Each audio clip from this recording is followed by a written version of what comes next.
Assalamualaikum, hai, aku Ratna. Aku suka sharing cerita-cerita misteri, investigasi, kriminal, teori konspirasi, horor, dan banyak lagi. Dan semua yang aku ceritain itu true story ya, kisah nyata. Jadi kali ini aku mau cerita kisah nyata juga yang pastinya, yaitu cerita tentang seorang ibu muda yang tega ngeracunin anak kandungnya sendiri yang masih umur 5 tahun. Miris banget ya. Jadi ibu muda ini namanya Lacey Spears, asal Decatur, Alabama, Amerika Serikat. Dia ini sebenarnya dari kecil tuh udah suka anak-anak gitu, suka ngeliat anak-anak, suka main boneka gitu. Bahkan saking sukanya sama anak kecil, begitu dia lulus sekolah, dia itu langsung suka pergi ke penitipan anak gitu, ke daycare. Jadi dia di sana suka main sama anak-anak, dia bantuin ngejagain anak-anak itu gitu karena suka banget. Tapi ternyata justru dia makin suka banget sama anak kecil dan dia pengen punya anak sendiri gitu guys. Ya, kesampaian mimpinya itu dia hamil. Nah, kalau seperti yang kalian tahu, kalau di luar sana itu kan hamil tuh nggak mesti harus punya suami kan ya. Jadi status dia tetap single mom gitu. Sampai akhirnya waktunya tiba, si Lacey ini ngelahirin. Dia itu ngelahirin bayi laki-laki yang cute banget, ganteng gitu, cowok yang dia kasih nama Garnet. Nah dia happy banget dong ya, dia udah punya anak sendiri, cita-citanya, mimpinya itu tercapai gitu.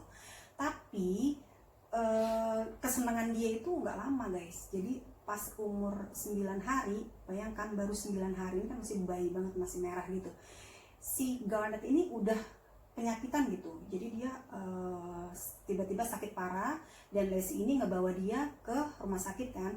Dia ngeluhkan keluhannya si Garnet ini, katanya dia nggak bisa makan. Dia di umur 9 hari itu mungkin maksudnya nggak bisa minum susu kali ya, nggak bisa minum susu, nggak bisa masukin sesuatu ke dalam perutnya gitu. Terus dia juga bilang kalau si Garnet ini gagal tumbuh atau kayak gangguan gitu di pertumbuhannya, sama dia itu ngalamin banyak banget infeksi katanya Lacey itu. Dia pokoknya dia komplain ini itu sama dokter.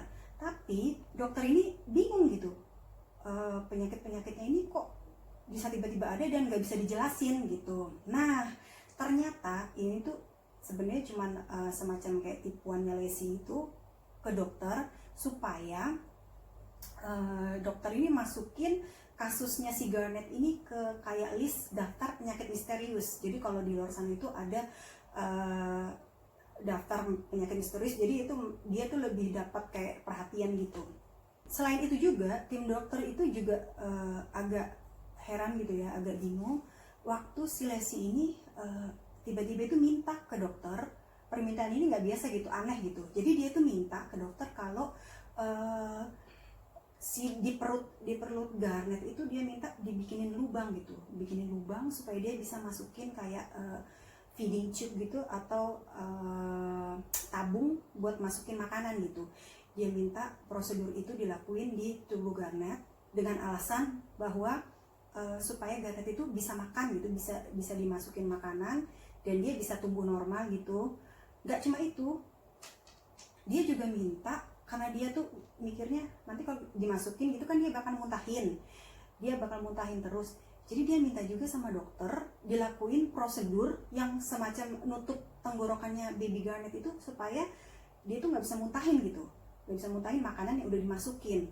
Dan itu semua sih akhirnya tuh disetujui sama dokter dan dilakuin. Dan itu tuh operasinya kan jadi berkali-kali kan, tapi itu dilakuin waktu si baby Garnet ini sudah umur 8 bulan gitu ya. Tetap aja sih 8 bulan itu kan masih bayi ya, masih balita gitu, udah istilahnya udah diedel-edel gitulah perutnya.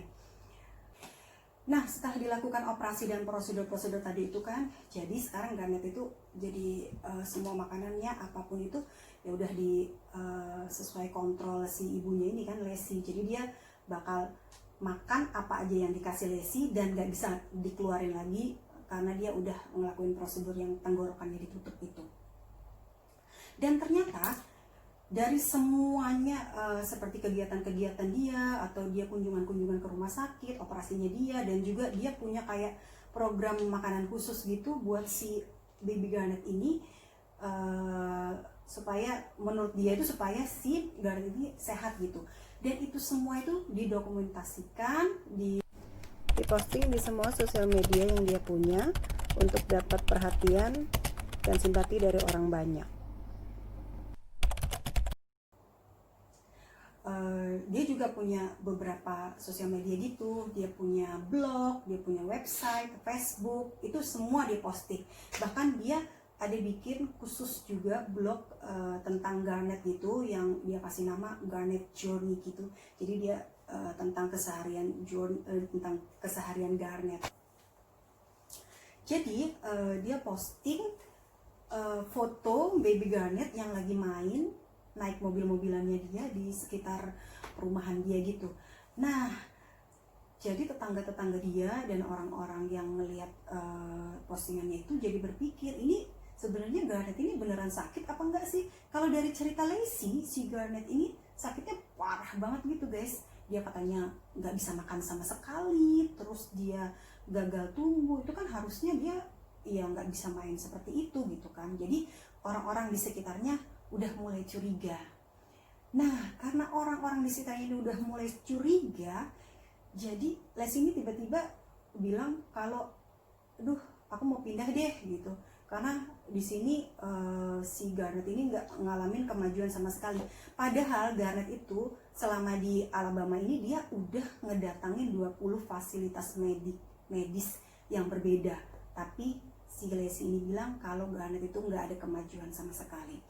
Nah, karena alasan itu akhirnya si Lacey dan Garnet ini pindah ke Florida. Nah, di Florida ini dia itu pindah katanya supaya bisa dapat perawatan yang lebih baik lagi untuk si Garnet gitu. Terus dia di Florida ini juga cerita ke orang-orang, ke tetangga-tetangganya, ke teman-temannya kalau misalnya dia pengen nyari semacam program makanan khusus buat Garnet itu supaya dia sehat gitu. Sampai akhirnya dia, karena banyak orang yang simpati sama dia gitu kan, sama kasihan sama dia, oke, jadi banyak yang ngasih tahu dia gitu, oh ya kamu ke suatu tempat aja, ini nih bagus buat programnya makanan sehat buat anak kamu gitu, buat si Garnet ini. Akhirnya dari referensi orang-orang terdekatnya dia tadi, pindahlah dia ke suatu daerah terpencil di Chestnut Ridge, New York, dan bergabung di komunitas yang bernama Fellowship Community. Jadi Fellowship Community ini kayak semacam komunitas yang orang-orangnya itu kayak di pedesaan gitu. Mereka itu cuman makan yang ada di pertanian mereka sendiri, jadi kayak semacam organik gitu kan. Jadi benar-benar makanan itu sehat gitu. Mereka masuk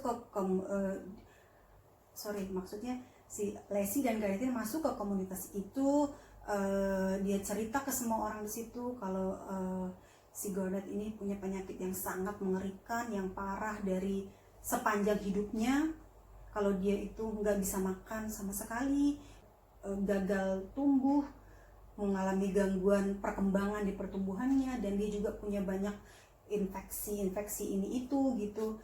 Jadi orang-orang di sekitar itu jadi kasihan, dan dia berpikir, oh ternyata Lacey ini adalah single mom yang hebat gitu. Terus juga kasihan gitu, mereka pada simpati, dan akhirnya mereka menerima dengan tangan terbuka. Selama di komunitas ini Lacey dan Garnet ini ya baik-baik aja gitu, happy-happy aja, sampai di saat Garnet mulai berusia 5 tahun. Nah, di usia 5 tahun ini Garnet itu ya kayak biasa aja, dia sehat, dia masih hidup, dia terlihat sehat dan dia masih hidup. Dan kalau anak umur 5 tahun ini kan dia mulai berteman gitu ya guys ya. Jadi dia punya beberapa teman, dan karena dia berteman dengan teman yang sebayanya ini, jadi kadang orang tua temannya ini suka ngajakin si Garnet ini buat main sama mereka gitu. Kadang mereka diajak hangout bareng-bareng. Nah, di sini deh mulai timbul kecurigaan. Kalau si Garnet ini diajak pergi gitu, seperti makan di restoran gitu, nah si Garnet ini bakal makan banyak gitu. Dia kadang bisa minta porsi kedua, ketiga gitu. Terus juga makannya itu lahap. Dia kayak anak sehat gitulah, anak sehat sewajarnya anak sehat. Nah, jadi orang tua teman-teman Garnet ini jadi kayak curiga gitu, kata Lacey, ini anak kan sakit. parah, dia katanya nggak bisa makan, jadi dia susah untuk makan gitu, untuk menelan makanan. Tapi kok diajak hangout kok dia makannya banyak banget gitu. Jadi heran gitu semuanya. Jadi karena karena itu tetangga-tetangga si Lesti ini mulai kasak-kusuk gitu kan, curiga, ih kenapa sih ini kok Garnet aneh gitu ya, koleksi aneh gitu. Dan akhirnya mereka kayak stalking sosial medianya gitu kan, dia curiga ini orang siapa sih sebenarnya gitu. Mereka stalking, dan waktu mereka stalking, yang tadinya curiga, jadi kecurigaan itu berubah jadi simpati lagi guys, karena si Lesti ini memposting postingan yang sangat menyedihkan lah. Dia posting kalau tunangannya atau ayah dari Garnet ini meninggal dunia. Jadi dia itu postingan yang bikin terenyuh guys. Postingan dia itu berbunyi Thanksgiving pertama Garnet tanpa Daddy Blake. Jadi tunangannya itu dia sebut Daddy Blake gitu, namanya Blake. Jadi daddy-nya atau ayahnya si Garnet ini. Jadi tetangga-tetangganya ini yang tadinya curiga jadi simpati lagi dia, oh ternyata kasihan banget ya dia, ayahnya Garnet ini ternyata baru meninggal kecelakaan. Jadi ayahnya Garnet itu menurut Lesti adalah Daddy Blake tadi, dan dia itu adalah polisi gitu yang meninggal karena kecelakaan mobil gitu. Itu katanya Lesti, pengakuannya Lesti, dan dia posting di sosial medianya. Nah, tapi masih ada sih beberapa orang yang tadinya curiga jadi simpati, tapi ada juga beberapa orang yang masih curiga aja gitu, karena karena tetangga-tetangga dekat Lesti di situ tetap ngelihat kok Garnet ini nggak seperti anak sakit gitu, dia tuh main seperti biasa, dia sehat, pertumbuhannya baik, tapi si Lesti ini terus-terusan ngomong kalau si Garnet ini penyakitan parah gitu, dan dia bilang dia belum membaik. Nah seperti itu. Nah karena tetangga-tetangganya dan orang sekitar itu mulai ada beberapa yang curiga, itu sepertinya Lesti mungkin mulai sadar guys. Dia agak-agak dia sepertinya dia sadar kalau mungkin tetangga-tetangganya mulai curiga. Sampai suatu sore tiba-tiba si Garnet ini menunjukkan gejala yang sangat mengerikan guys. Jadi tiba-tiba demam tinggi, pusing dan kejang gitu. Jadi sampai di rumah sakit, si Lesti bilang Garnet ini mendapatkan serangan tiba-tiba gitu, serangan otak semacam itulah. Jadi tim medis ini langsung masangin alat EEG, namanya EEG atau EEG, itu kayak semacam alat yang bisa ngerekam otak gitu kan, karena kan dia bilang tadi si Garnet ini mendapatkan serangan otak gitu. Jadi mereka pasang itu, alat itu. Dan waktu dipasang itu, di hari pertama masuk itu kan hari Jumat, hari pertama check in ke rumah sakit itu hari Jumat. Dan di hari Jumat itu menurut tim medis dan tim dokter kalau Garnet ini baik-baik aja gitu. Menurut alat EEG itu dia baik-baik aja dan sehat gitu. Oke, ditunggu sampai hari kedua hari Sabtu juga tetap baik-baik aja, rekaman gambar menunjukkan kalau si Garnet ini sehat. Dan hari Minggu pun juga tetap sama, si mesin EEG ini menunjukkan kalau Garnet itu sehat. Dokter memberikan kabar baik untuk Lesti kalau Garnet boleh pulang karena dia sehat, benar-benar sehat.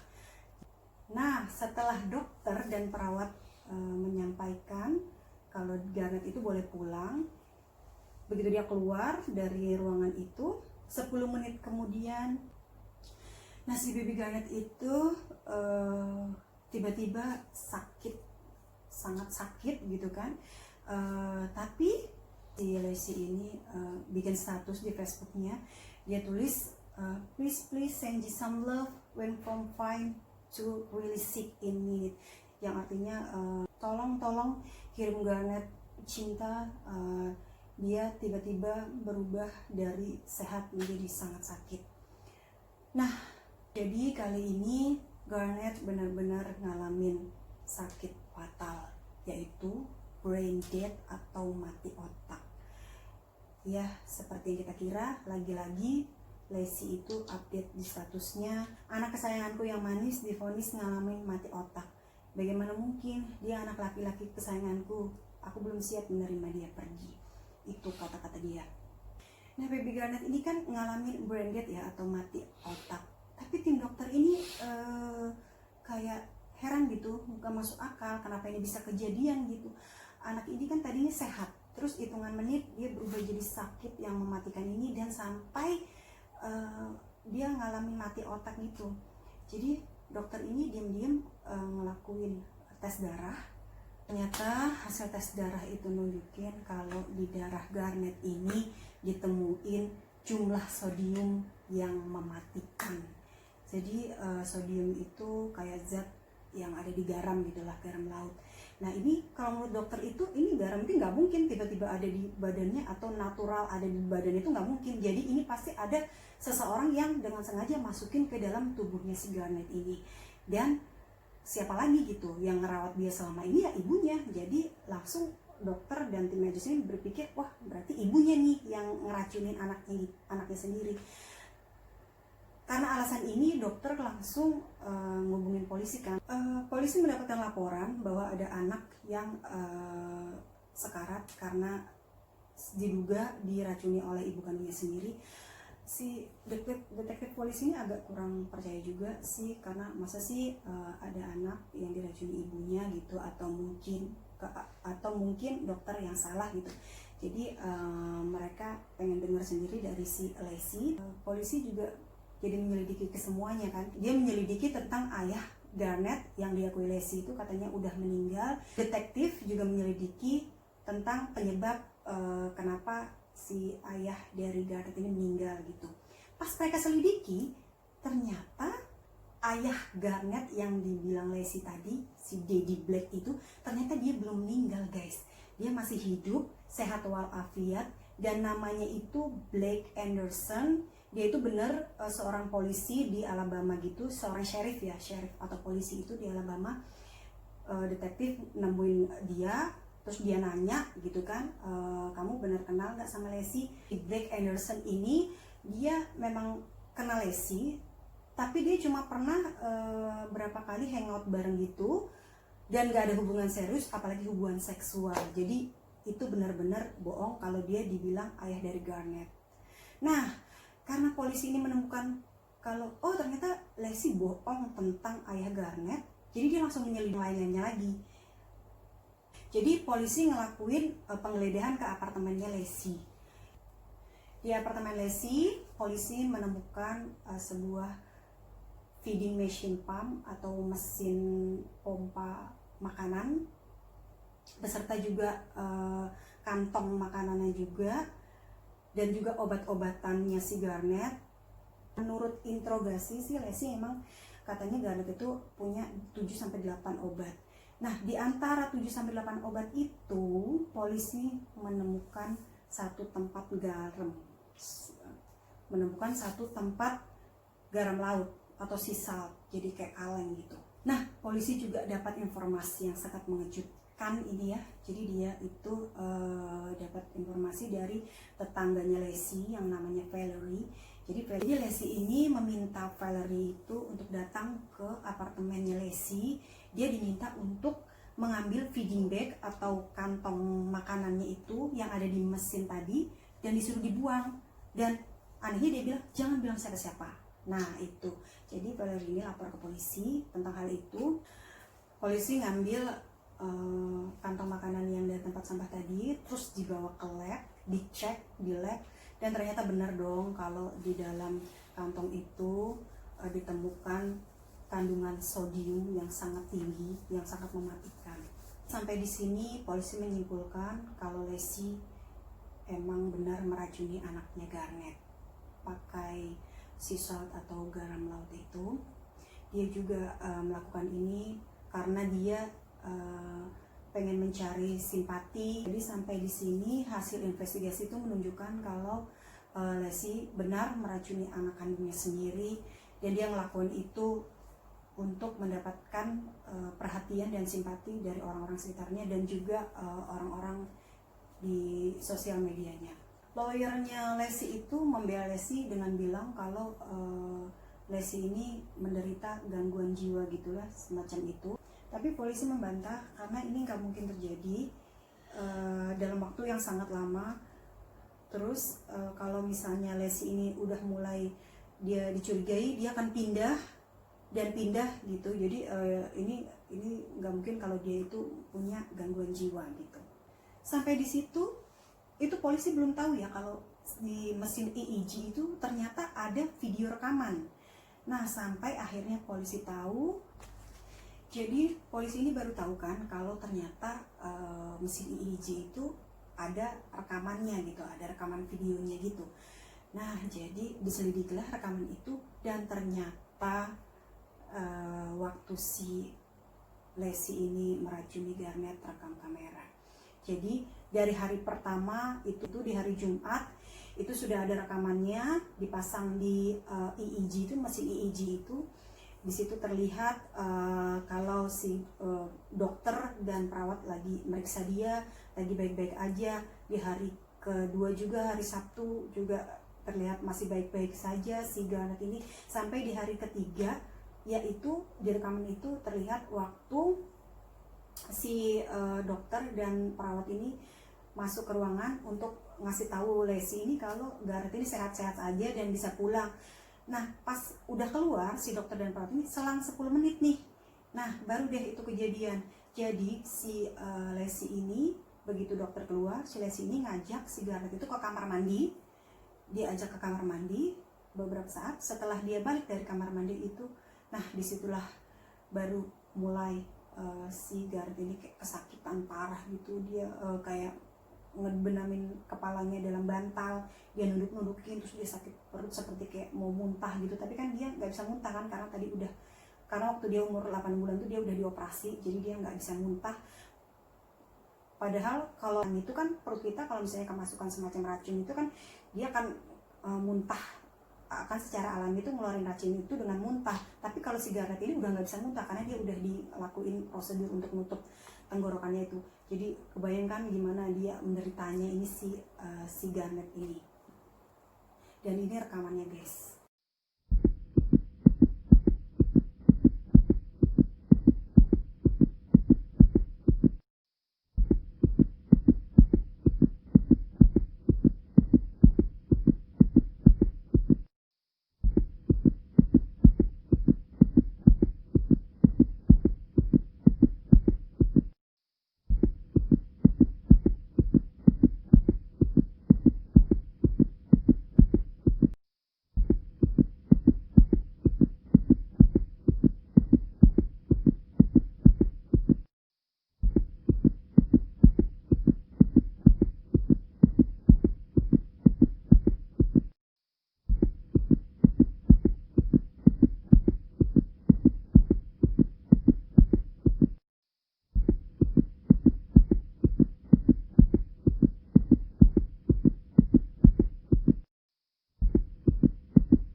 Oke, jadi dari rekaman video itu jadi makin kebukti kalau si Leslie ini bersalah, kalau dia udah meracuni anaknya yang berumur 5 tahun, anak kandungnya.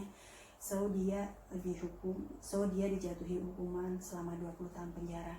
Dan ternyata di rekaman itu juga ada rekaman yang nunjukin kalau si Leslie ini waktu balik dari kamar mandi, dia tuh kayak nutupin di tangannya itu, di tangan itu semacam kantong makanan tadi itu, si feeding bag itu.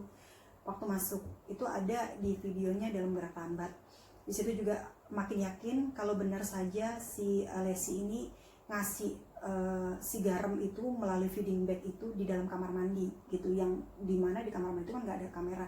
Jadi dia terekamnya kamera itu waktu si Garnet ini mulai kesakitan itu. Dan di situ juga ada rekaman waktu dia lagi tiduran di tempat tidurnya si Garnet ini sama Garnet, dia lagi searching di internet gitu kan. Dia searching, nah di searching internet itu kan, dan pihak polisi juga ngecek history handphonenya dia di waktu dia searching itu, dan di situ historinya menunjukkan kalau dia lagi searching tentang salt poisoning atau meracuni dengan garam gitu. Jadi udah jelas, udah benar kalau si Leslie ini tega meracuni anaknya sendiri yang masih umur 5 tahun cuma demi popularitas, demi perhatian dan juga simpati dari orang-orang di sekitarnya dan di sosial media. Oke, sampai di sini cerita kali ini. Tungguin cerita selanjutnya yang pastinya lebih menarik. Jangan lupa subscribe, komen, dan like. Terima kasih. Assalamualaikum.